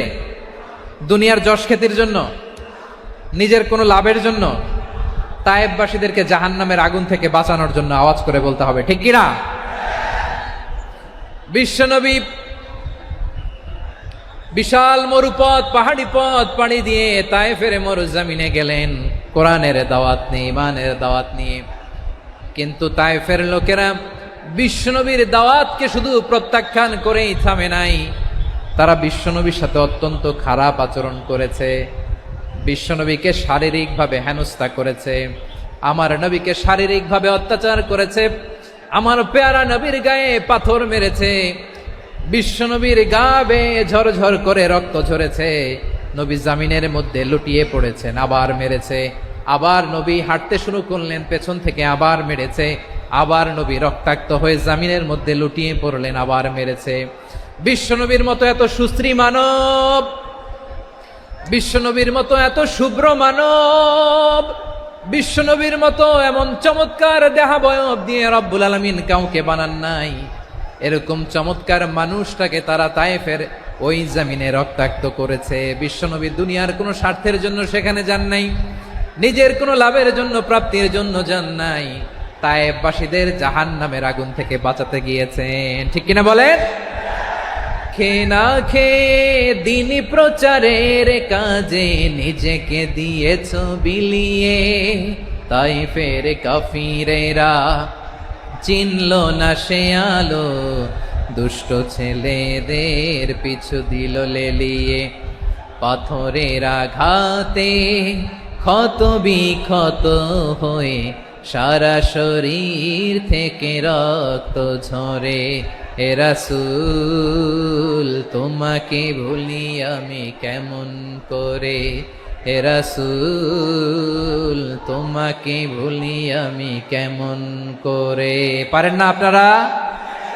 ধরুন আমার সাথে। হাজার ব্যথা বেদনার পরে ফিরে আসনি তুমি আপন ঘরে, দিনের আলো তুমি ছড়িয়ে দিতে চলে গেলে মদিনায় মক্কা ছেড়ে। হে রাসূল তোমাকে ভুলি আমি কেমন করে, হে রাসূল তোমাকে ভুলি আমি কেমন করে। ঠিক কিনা বলে? প্রিয় ভাইরা, তায়েফের ছেলেরা নবীকে রক্তাক্ত করলো। আমার নবী কই যাবে? কই যাবে? মক্কায় জায়গা নাই, তায়েফে জায়গা নাই। তায়েফ থেকে ভারাক্রান্ত মন নিয়ে আমার নবী মক্কায় ফিরে আসলেন। বিশ্ব নবী মক্কায় ঢুকতে পারেন না। মক্কার মরুভূমির দিকে তাকিয়ে, উপত্যকার দিকে তাকিয়ে বিশ্বনবী ধা ধা করে কাঁদেন, ঝরঝর করে। নবীর চেহারা মোবারক থেকে চোখের পানিগুলো বেয়ে বেয়ে পড়ে। আমার জন্মস্থান, আমার শৈশব, কৈশোর, যৌবন কেটেছে এই মক্কায়। আমার এলাকায় আমি ঢুকতে পারি না। বিশ্বনবী মক্কার অনতি দূরে দাঁড়িয়ে জায়েদকে পাঠালেন, জায়েদ যাও দেখো কেউ আমাকে সাপোর্ট করার মতো আছে কিনা। যাও অমুকের কাছে যাও। সাইয়েদনা জায়েদ গেলেন, তারাও প্রত্যাখ্যান করে ফিরিয়ে দেয়। বিশ্বনবী বললেন যাও অমুক লোকের কাছে যাও, তিনিও প্রত্যাখ্যান করে ফিরিয়ে দিলেন। কেউ বিশ্বনবীকে আশ্রয় দিতে রাজি হয় না। নিজ জন্মভূমিতে বিতাড়িত বিশ্বনবী, সর্বশেষ বিশ্বনবী বললেন যাও মুতঈম ইবনে আদির ঘরে যাও। মুতঈম ইবনে আদি মুশরিক, তার কাছে যাও। গেলেন, মুতঈম ইবনে আদি রাজি হয়ে গেল। সুবহানাল্লাহ বলেন। দেখেন, অনেক বিপদের সময়ও আমি নিজে সাক্ষী, সামাজিকভাবে রাজনৈতিকভাবে কত ঝঞ্ঝা, কত ষড়যন্ত্র, কত কনস্পাইরেসি পাড়ি দিয়ে আমাদেরকে সামনে এগিয়ে যেতে হয়। এই শত্রুদের ভেতরেও একজনকে দাঁড় করিয়ে দেয় যে আল্লাহর কোরআনের জন্য রেডি হয়ে যায়। পড়েন সুবহানাল্লাহ। মুতঈম ইবনে আদি, আল্লাহ তার মনকে নরম করে দিলেন। মুতঈম বলে, মুহাম্মদ আমি তোমাকে আশ্রয় দিব। তার দুই ছেলেকে পাঠালেন, যাও খোলা তলোয়ার নিয়ে, স্কট দিয়ে, গার্ড অফ অনার দিয়ে মোহাম্মদকে মক্কায় ঢুকাও, আর বলো আমি আমান দেব। আমান কি দিব? আমান মানে সিকিউরিটি, নিরাপত্তা। সিকিউরিটি ছাড়া, আমান দেওয়া ছাড়া কেউ থাকতে পারতো না মক্কায়। দুই ছেলে বিষ্ণু ইসা ইসলামকে নিয়ে আসলো। নবী কাবার চারদিকে তাওয়াফ করলেন, নামাজ পড়লেন। আবু জাহেল, উতবা, শাইবা, ওয়ালিদ ইবনে মুগীরা সবাই দেখে, কেউ কিছু করতে পারে না। কারণ মুতঈম ইবনে আদি ঘোষণা দিয়েছেন আমি মুহাম্মদকে আমান দিয়েছি, মুহাম্মদের গায়ে যেন কেউ স্পর্শ না করে। আওয়াজ করে পড়েন সুবহানাল্লাহ। নবীর এই বিপদকালে মুহূর্তে মুতঈমের হৃদয়টারে নরম করে দিল কে? আচ্ছা, লালমনিরহাটের ভাইয়েরা বলেন, এই মুতঈম কি মুসলিম ছিল না মুশরিক? সবাই বলতে হবে মুসলিম না মুশরিক? তাহলে মুশরিকের কাছ থেকে নবী পলিটিক্যাল অ্যাসাইলাম, আধুনিক রাষ্ট্রবিজ্ঞানের ভাষায় পলিটিক্যাল অ্যাসাইলাম, যেটাকে বলে রাজনৈতিক আশ্রয়, উনার আমান বা নিরাপত্তার এই ঘোষণায় তিনি মক্কায় ঢুকলেন। যতদিন নিরাপত্তা ছিল ছিলেন। মুতঈম যখন মারা গেল, বিষ্ণু ইসলাম হিজরত করে মদিনায় চলে গেলেন। সুবহানাল্লাহ। কিন্তু মুতঈম যে বিশ্বনবীর উপকার করছে এটা বিশ্বনবী ভুলে নাই। আমাদের অনেকে আছে উপকার করার পরে আর খেয়াল থাকে না, খাওয়ার পরে গলা দিয়ে নামলে আর খেয়াল থাকে না। এরকম আছে না নাই? আমার নবী ভুলে নাই। বদরের প্রান্তরে 70 জন কাফেরকে যখন বন্দী করে বিশ্বনবীর সামনে হাঁটু গেড়ে দাঁড় করানো হলো, বসানো হলো, 70 জন কাফের। কয়জন? বিশ্বনবী তাদের দিকে তাকিয়ে বললেন, সহিহ বুখারীর বর্ণনা, লাউ কানাল মুতঈম ইবনে আদি হাইয়ান সুম্মা কাল্লামানি হাউলাঈ নাতনা লা তারাকতুহুম লাহু। বদরের প্রান্তরে 70 জন বন্দী কাফিরের দিকে তাকিয়ে আমার নবী বললেন, আজকে মুতঈম ইবনে আদি যদি বেঁচে থাকতো আর তোমাদের 70 জনের ব্যাপারে যদি মুতঈম এক বাক্যে একটা সুপারিশ করত, তার সম্মানে আজকে তোদের সবাইকে আমি মাফ করে দিতাম। সুবহানাল্লাহ নাই? ওই যে চিল্লাচিল্লি যে কথা বোঝে নাই, কোন জিনিস মিস করছে ওরা নিজেরাও বোঝে নাই। বিশ্বনবী মুতঈমের এই সাহায্যের কথা বলে নাই। 70 জন মুশরিক হাঁটু গেড়ে বসা। নবী চাইলে এখনই এক্সিকিউশন অর্ডার দিতে পারে। তিনি বললেন, আজকে যদি মুতঈম বেঁচে থাকতো আর মুতঈম যদি তোদের জন্য সুপারিশ করতে, এই আবর্জনাগুলোর ব্যাপারে সুপারিশ করতে, আমি মুহূর্তেই তোদেরকে এমনি মাফ করে দিতাম। এবার বলেন, ইসলাম কি ন্যারো মাইন্ডেড না ব্রড মাইন্ডেড? শুধু তাই নয়, যাকে যে সম্মান দেয়ার আমার নবী দিতেন, হোক আস্তিক হোক নাস্তিক, হোক মুসলিম হোক অমুসলিম। বিষ্ণু ইসলাম যখন রোমান সম্রাটের কাছে চিঠি লিখেছেন, আমার প্রিয় লালমনিরহাটের ভাইয়েরা, অল্প কয়েক মিনিট কয়েকটা জরুরি কথা বলবো, এদিকে তাকান, এদিকে তাকান। রোমান সম্রাটের কাছে বিশ্বনবী যখন চিঠি লিখলেন মিন মুহাম্মদ রাসূলিল্লাহ ইলা হিরাকলা আযীমির রোম, মুহাম্মদের পক্ষ থেকে হিরাক্লিয়াসের কাছে, যিনি হচ্ছেন আযীমির রোম। এটা নবী নিজ থেকে বানায় লিখছেন, অতিরিক্ত সম্মান দিয়ে। কোন রাষ্ট্রপ্রধান যখন আসে তাদেরকে আমরা কি বলি জানেন? তার নামের শেষে HE এটা লিখতে হয়, H.E. মানে হিজ এক্সেলেন্সি। কি লেখে? হিজ এক্সেলেন্সি, অথবা ইউর হাইনেস, ইউর ম্যাজেস্টি। দেখেন, বিশ্বনবী সাল্লাল্লাহু আলাইহি ওয়াসাল্লাম সব নবীদেরও নবী। তিনি একজন মুশরিক খ্রিস্টান সম্রাট, রোমান সম্রাটের কাছে চিঠি লিখতে যায়, লিখতেছে ইলা হিরাকলা আযীমির রোম, হিরাক্লিয়াসের কাছে আমার চিঠি, যিনি রোমের আযীম, হিজ হাইনেস, মানে রোমের অনেক সম্মানিত এক বাহাদুর। আওয়াজ করে বলেন সুবহানাল্লাহ। তার মানে যাকে যে সম্মান দেয়ার, এটা বিশ্বনবী দিতেন। এমনকি যেই ইহুদিরা ভালো ছিল, এই ইহুদিদেরও প্রশংসা করেছেন বিশ্বনবী মুহাম্মদুর রাসূলুল্লাহ সাল্লাল্লাহু আলাইহি ওয়াসাল্লাম। এক ইহুদির প্রশংসা করেছেন বিশ্বনবী। ইহুদির কার?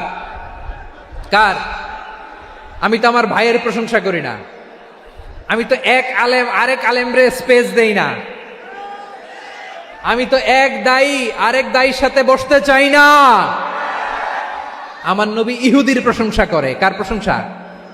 ওই ইহুদির নাম ছিল মুখাইরেক। সিরাত গ্রন্থ ঘাটলে পাবেন। তিনি বলেছেন, মুখাইরেক খাইরু ইয়াহুদ, Mukhayriq is the best of the Jews. জুইসদের মধ্যে সে সবচেয়ে ভালো। কেন প্রশংসা করলেন তার? এর কারণ মদিনা চার্টারে কথা ছিল, সব ধর্মের মুসলিম, মুশরিক, ইহুদিরা মিলে মদিনাকে রক্ষা করবে। কিন্তু তৃতীয় হিজরিতে যখন উহুদের যুদ্ধ শুরু হলো, সবার কথা ছিল যেই আক্রমণ করে আমরা মদিনাকে বাঁচাবো। কোন শহরকে বাঁচাবো? মদিনাকে। কিন্তু কুরাইশরা যখন অ্যাটাক করলো, ইহুদিরা আর আসে না, ইহুদিরা আর বেরোয় না। বিষ্ণু বললেন, ওহে ইহুদিরা, তোমরা না চুক্তি করলে আমার সাথে যে মদিনা বাঁচাতে সবাই ঝাঁপিয়ে পড়বো, আসো। একটা ইহুদিও বেরোয় না, কেউ আসে নাই সেদিন, একজন ছাড়া। তার নাম মুখাইরেক। তার নাম কি? মুখাইরেক বাহাদুরের মতো ঘোড়সাওয়ার হয়ে বেরিয়ে গেলেন এবং বললেন, গোটা ইহুদি সাম্রাজ্যের একজনও যদি না আসে, আমি মুখাইরেককে কেউ ঘরে আটকে রাখতে পারবে না।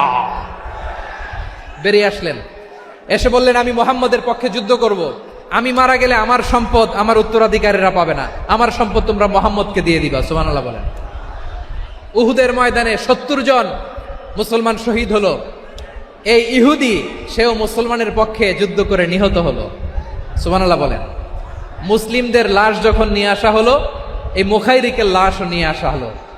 মুসলিমদের লাশের পাশে মুখাইরিকের লাশ দেখে বিশ্বনবী মুখাইরিকের প্রতি অনেক খুশি হলেন।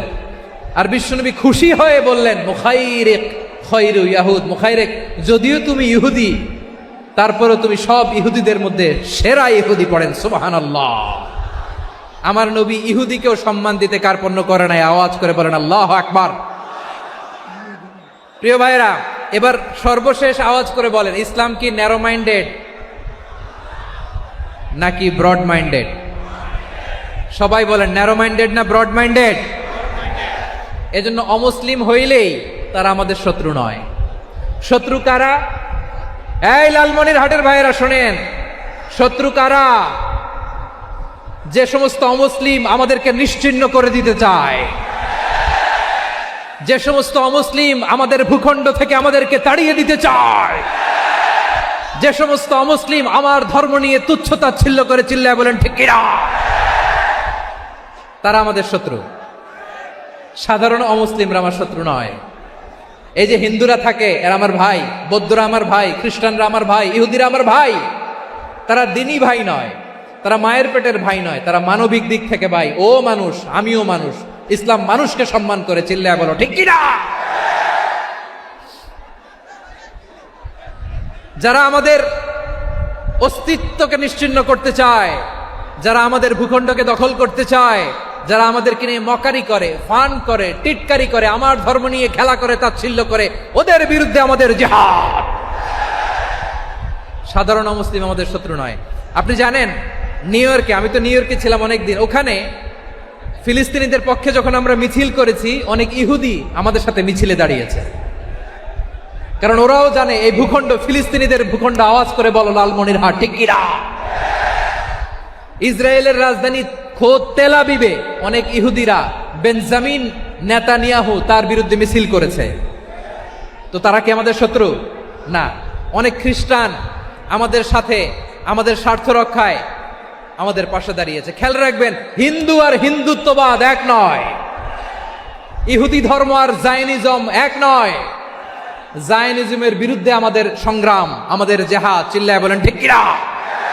এই যে ফিলিস্তিনের ভাইয়েরা, তারা তাদের স্বাধীনতা সংগ্রামের জন্য লড়াই করছে, করে যাচ্ছে, আমরা এটাকে সমর্থন জানাই, চিল্লায় বলো ঠিক কিনা? কাশ্মীরের ভাইয়েরা স্বাধীনতার জন্য সংগ্রাম করছে, আমরা সেই সংগ্রামকে সমর্থন জানাই, আওয়াজ করে বলো ঠিক কিনা? যারাই আমাদের ইসলামকে নিশ্চিহ্ন করতে চায়, তাদের বিরুদ্ধে আমাদের সংগ্রাম, আওয়াজ করে বলতে হবে ঠিক কিনা? ওই সমস্ত দুর্বৃত্তদের সাথে আমাদের কোনো সম্পর্ক নাই। আমরা যদি ঐক্যবদ্ধ থাকতে পারি, ওই দুর্বৃত্তরা চান্স পাবে না। আমরা ঐক্যবদ্ধ থাকতে রাজি আছি। লালমনিরহাটের ভাইয়েরা, আমরা ঐক্যবদ্ধ থাকলে ওই দুর্বৃত্তদের কালো হাত ভেঙে দিতে আমাদের সময় লাগবে না। তাদের কালো হাত ভেঙে দিতে রাজি আছে মুসলমান? কারা কারা রাজি? দু হাত তুলে দেখাও।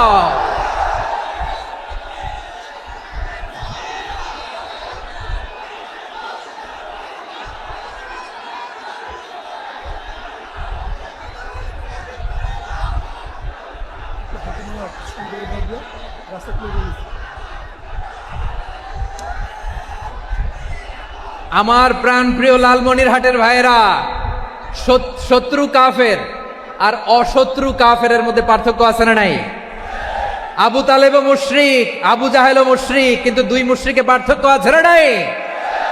আবু তালেব নবীর চাচা, মুশরিক, মারা গিয়েছে মুশরিক অবস্থায়, কিন্তু আজীবন আমার নবীকে আগলে রেখেছে, আমার নবীকে সাপোর্ট করেছে, ভালোবেসেছে। আবু জাহেলও মুশরিক, মারা গিয়েছে মুশরিক হিসেবে, আজীবন আমার নবীর বিরুদ্ধাচারণ করেছে। আবু জাহেলের শক্তি, সামর্থ্য, স্ট্র্যাটেজি, প্ল্যান সব আমার নবীর বিরুদ্ধে ছিল। এই আবু জাহেলের কারণে একটা দিন শান্তিতে আমার নবী মক্কায় ঘুমাতে পারে নাই, চিল্লায় বলেন ঠিক কিনা? এজন্য রাব্বুল আলামিন বলেন, লা ইয়ানহাকুমুল্লাহু আনিল্লাযীনা লাম ইউকাতিলুকুম ফিদ-দীনি ওয়া লাম ইখরিজুকুম মিন দিয়ারিকুম আন তাবাররুহুম ওয়া তুকসিতু ইলাইহিম ইন্নাল্লাহা ইউহিব্বুল মুকসিতিন।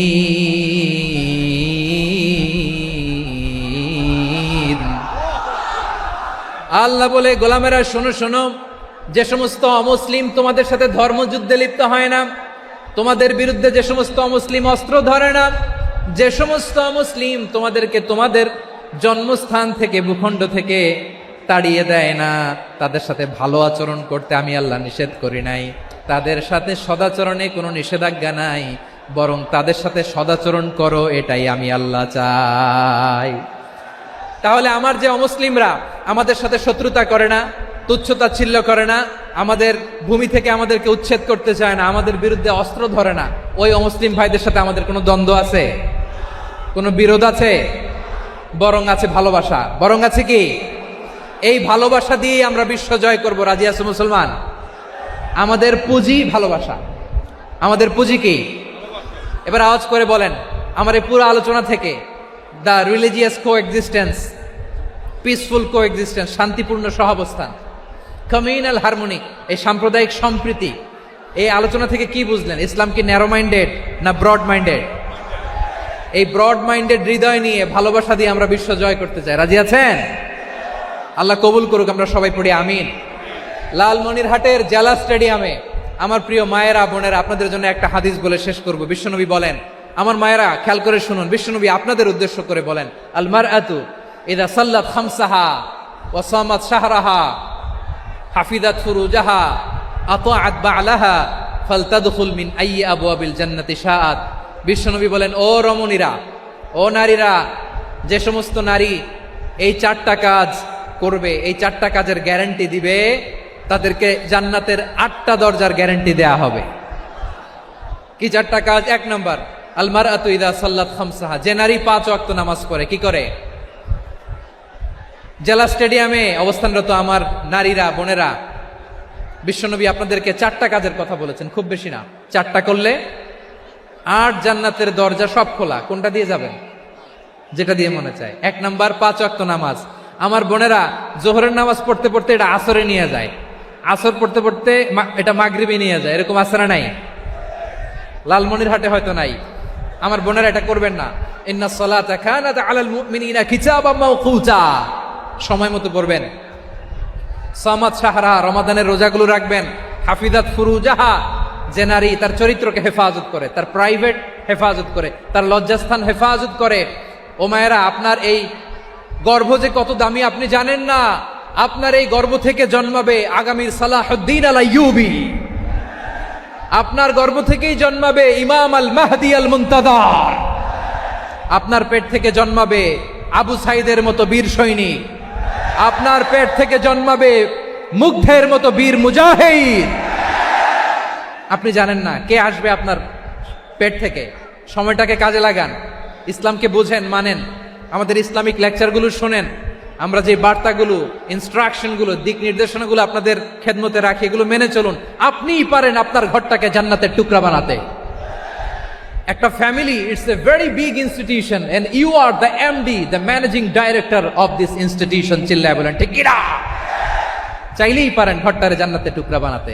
5 ওয়াক্ত সালাত, রমাদানের রোজা, নিজের চরিত্রের হেফাজত, ও আতাআত বা'লাহা, স্বামীর আনুগত্য। এটাতে অনেকে ভুল করে থাকে। হায় রে আমার বোনেরা, স্বামীর আনুগত্যকে এটা নিজের অপমান মনে করবেন না। আপনার স্বামী আপনার সবচেয়ে বড় গার্ডিয়ান, তিনি আপনার সবচেয়ে ভালো চায়। নারী কখনো গার্ডিয়ানশিপের বাইরে থাকতে পারে না।